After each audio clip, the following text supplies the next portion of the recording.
Ed O'Keefe is a CBS News political contributor and congressional reporter for The Washington Post. He has more details on this report. Well, at this point, Elaine, we're really tracking the political response. This published just as senators were taking a procedural vote in the late afternoon, and many of them professed they had only heard the top line details, but they're all, at this point, have gone back and read it, and they're not happy with what they're hearing. Several saying it's disturbing. One even said it was terrifying. Others saying that the Trump administration and the president himself is going to have to really explain what went on here. You know, what's funny for a lot of us who've been covering this, and Elaine, I know you can probably sympathize with this idea. It's like what we dealt with last week with the FBI director, just the same sort of churn and disbelief and response and suppressed annoyance among Republicans and growing concern among Democrats about what went on here and why the president decided to do what he did.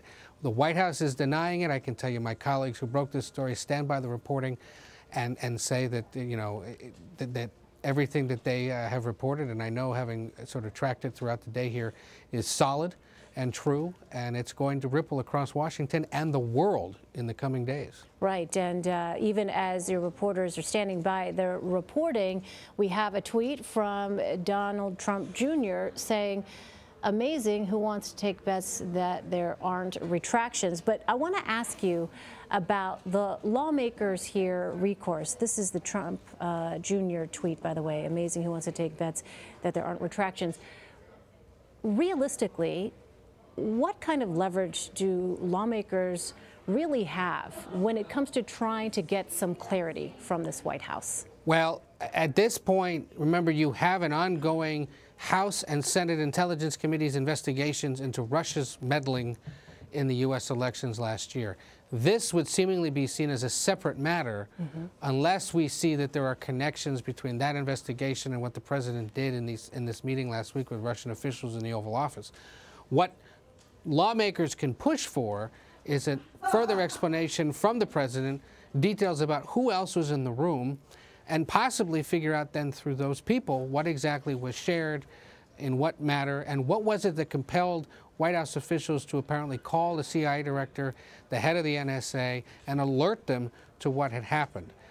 That'll be a matter for the Intelligence Committee. It could become a matter for the Foreign Relations Committee as well. They don't have subpoena power, but they certainly could get involved if relations with a key ally overseas, whichever one it is, have been compromised by the president's decision to share this information. So really what they can do here is apply political pressure to get the president to give an explanation. In limited circumstances, congressional committees could issue subpoenas to learn more about what the president did here. But it's important to point out, while it would be a crime potentially, and certainly against the rules for most government officials to share this information, it is not considered so for the president himself.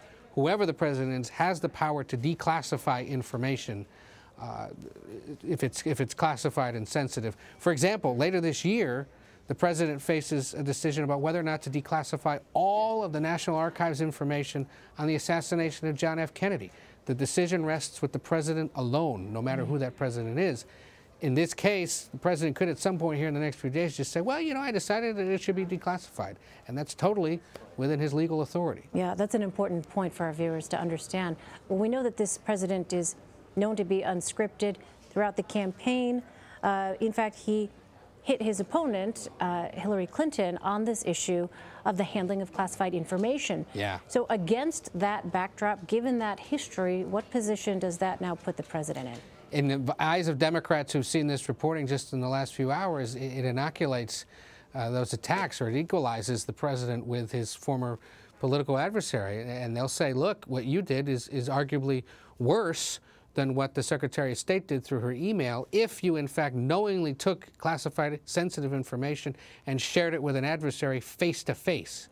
One thing to get it mixed up in your email, another to do it directly in person. And already we've seen some Democrats make those comparisons, not necessarily Democratic lawmakers, but other commentators pulling it in and saying, how is this any different? In fact, how is this not worse than what Clinton apparently did? And Ed, I wonder, so your paper's reporting cites a U.S. official familiar with the matter who says that the president, quote, revealed more information to the Russian ambassador than we have shared with our own allies. The lawmakers that you've been able to speak with who have been reacting to this, have they expressed now serious concern about the ability of the United States to gather intelligence, or at least from this one stream, based on this report, because there is such a level of specificity within your paper's reporting here that, in fact, it was the name of a city that was shared with the Russian officials, which would then raise the question, well, will Russia be able to figure out, based on what city that is, who this U.S. ally is? Is there a level of specific concern with respect to the information that might have been shared? I haven't heard it expressed specifically tonight, Elaine, but I know in the coming days it's likely to be expressed. Remember, on Capitol Hill at least, fewer than 36 people would have access to this information in one way or another, be they the senior most congressional leaders or members of the intelligence committees or the armed services or foreign affairs committees that might get access to sensitive information. So even among them, they may not be able to say much publicly, but they'll likely know pretty quickly here in the next few days what exactly the president was discussing and what he was sharing with the Russians. Important to point out, at least at the Post, we don't reveal what exactly it is the president told them, and we don't reveal the location. That was done on the advice of intelligence officials who said to do so would obviously compromise things to a far greater extent. What I think this does for the president as he prepares to take his first trip overseas to the Middle East and to Europe to meet with key allies is it will raise a lot of doubts among allies, even more doubts, about who exactly they can trust in the Trump administration and whether they can even trust the president himself to, does that mean they can't have candid conversations with him on the sidelines of these meetings that will happen at the G7 meeting and the NATO meeting? Does it mean that they perhaps withhold information from him knowingly because they're concerned that American officials can no longer be trusted? That would be a huge step back for U.S. global relations and something that certainly would infuriate and embarrass a lot of lawmakers who've tracked this part of governing for several decades. And to follow up on that last question, I want to play some sound for you from Senators Lindsey Graham, John McCain, and Christopher Coons, and then we'll talk on the other side. It's disturbing, and let's find out what the details are, whether it actually happened or not. We just have an initial report, so it's very difficult to comment until we get all the facts here. I'm not going to jump to any conclusion until we get the facts, as much as I trust the Washington Post, an unimpeachable source. Yeah, and I don't know if it's accurate or not. If it's accurate, it'd be troubling. All I can say is that I've seen other stories in the Washington Post, which is a fine newspaper, about what Comey allegedly asked of Burr, and I didn't buy it. That didn't pan out to be true. So I don't know. I don't know if it's accurate. It'd be troubling. I have no idea. That's really shocking, and there's obviously going to be a lot more work for us this week. It's a reminder that the president, I think, somewhat recklessly chose to welcome the foreign minister of Russia, the ambassador of Russia, into an Oval Office meeting with reporters who apparently hadn't been cleared for that. The suggestion that he might have shared highly classified information inappropriately with the Russian foreign minister is deeply troubling, particularly at a time when we have so many other challenges facing us internationally and domestically.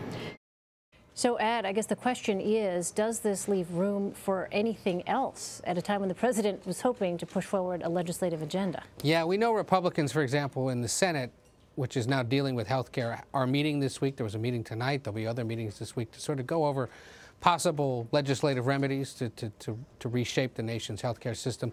They can't really get to work on that until the Congressional Budget Office releases its estimates of what exactly that House bill that was passed would do and how it would reshape health care. But the work continues. They're doing some nominal work on legislation this week, but nothing terribly ambitious or ground-shaking. But health care remains the top concern. And that, I think, is where you will start to see some reluctance among Republicans to really criticize the president, because they understand that failure to enact the big policy changes they want to make regarding health care and taxes and maybe eventually infrastructure spending requires working with the White House. And if they start criticizing the White House, it might be difficult to get them to work with them on these issues. And yet you wonder, at what point do Republicans throw up their hands and say, we can't trust them on anything, we can't work with them, we'll just try to do this separately and hope that the president supports it later. Polling over the weekend shows there's great disapproval of the president generally, of his decision last week to fire the FBI director, and even of Congress to investigate the matter at all. So all sides really here are troubled by this. It's really uncharted territory. As cliche as that sounds, it really is, because neither party really knows to what extent they can respond to this and to what extent they can criticize the president for fear of blowback, either from their base or from the other side. And so legislative work will continue, but it's certainly not going to get much attention in the wake of reports like this. Yeah, it'll be interesting to see what political calculations are made. Ed O'Keefe in Washington for us. Ed, thanks a lot. Take care, Elaine.